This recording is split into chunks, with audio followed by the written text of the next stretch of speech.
tentang Kerajaan Kutai. Sebelumnya izinkan kami perkenalan terlebih dahulu. Saya Zaratul Amalia. Saya Nandar Kana.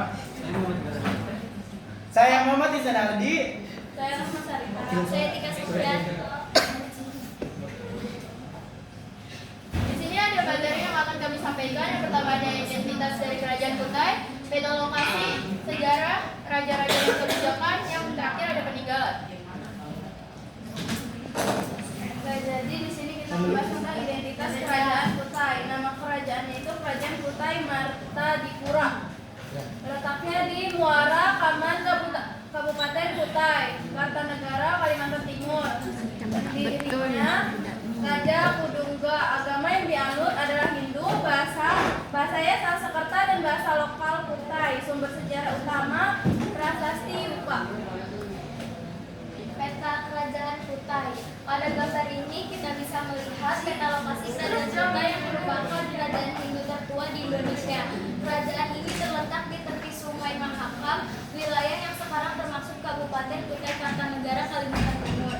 Warna pada peta menunjukkan wilayah kekuasaan dan pengaruh Kerajaan Kutai pada masa jayanya, yang meliputi daerah Kutai Lama, Tenggarong, hingga sebagian wilayah Kutai Timur.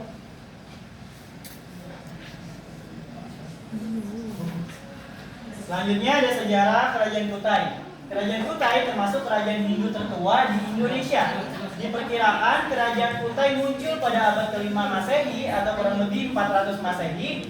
Kerajaan tersebut dibangun pada abad ke-4 dengan bukti ditemukannya 7 buah prasasti Yupa. Lebih tepatnya kerajaan ini terletak di Muara Kaman, Kalimantan Timur atau dekat kota Tenggarong. Di hulu Sungai Mahakam, informasi mengenai Kerajaan Kutai ini tidak banyak ditemukan. Sumber utamanya yaitu terdapat 7 buah prasasti Yupa.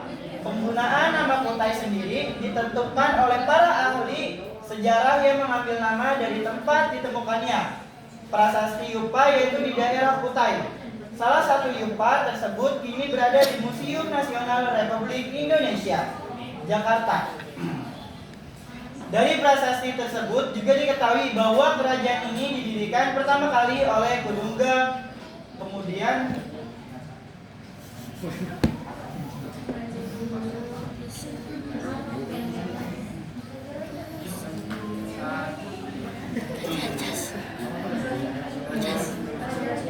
Di sini ada yang namanya raja-raja dan kebijaksanaan. Jadi Raja Kudungga atau kebijakan. Raja Kudungga, raja pertama sekaligus pendiri kerajaan Kutai itu sendiri, dan memimpin masa peralihan dari sistem pemerintahan adat menuju kerajaan, dan juga menjadi awal berdirinya dinasti yang kemudian berkembang menjadi kerajaan Hindu tertua di dunia. Yes. Dan yang terakhir itu ada untuk menjalin hubungan baik dengan para pemuka adat dan masyarakat lokal. Yang kedua ada yang namanya Raja Aswawarman.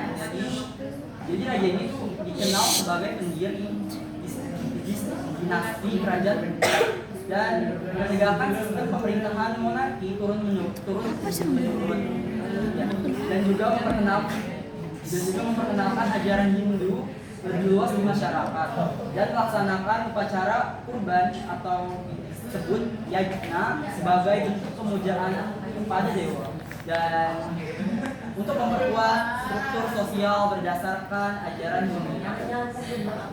Dan ketiga itu ada yang namanya Raja Mulawarman. Jadi dia ini adalah untuk memperkuat pengaruh agama Hindu di Kutai, memberi sedekah sebesar berupa 20.000 ekor sapi kepada kaum Brahmana dalam upacara meningkatkan kesejahteraan rakyat melalui perdagangan di Sungai Mahakam.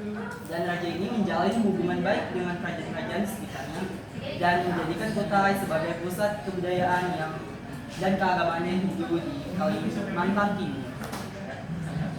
Di sini ada beberapa peninggalan Kerajaan Kutai. Yang pertama ada peninggalan utama terdiri dari prasasti Yupa.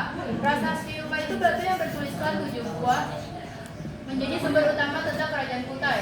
Ditulis dalam huruf Palawa, dan bahasa Sanskerta, menandakan bahwa pengaruh India yang sangat kuat, berisi kisah tentang raja-raja Kutai dan persembahan mereka kepada para Brahmana.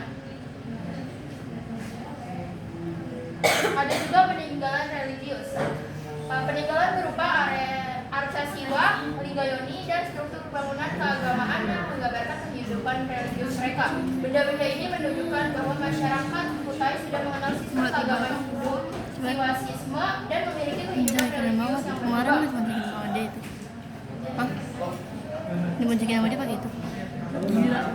Peninggalan benda-benda era Menerus. Nah, yang pertama ada kerajaan Kutai Kartanegara, kemudian berkembang menjadi Kutai Kartanegara, dan pada masa ini muncul berbagai peninggalan berharga yang menunjukkan kejayaan Ini soalnya kerajaan. Topong Sultan, mata emas sebagai lambang kebesaran yang legitimasi kekuasaan Sultan. Kalung puncal dari kalung jiwa, kalung emas, dan dengan ukiran khas menunjukkan kemewahan dan keahlian perajin emas masa itu. Pedang Sultan, pedang berhias ukiran harimau dan burung, melambangkan keberanian dan kekuasaan. Kura-kura emas, benda kecil dari emas yang digunakan dalam upacara keagamaan. Tali Juwita, bendera kerajaan dengan 7 warna yang melambangkan kemakmuran dan kehormatan. Keris Bukit Kam, keris pusaka sakral yang dapat memiliki kekuatan spiritual dan dijaga turun temurun. Ini guys, dokumentasinya guys. Di sini ada dokumentasi dari peninggalan kerajaan Kutai. Ada Ketobong Sultan, Kalung Puncal dan Kalung Jiwa, Pedang Sultan. Di sini juga ada kura-kura emas, Tali Juwita, dan keris Bukit Kam. Oke, terima kasih guys karena kita sudah menyampaikan informasi mengenai kerajaan Kutai. Semoga apa yang kita sampaikan tentang kerajaan Kutai ini bisa diserap baik oleh kalian. Terima kasih. Wassalamualaikum warahmatullahi wabarakatuh.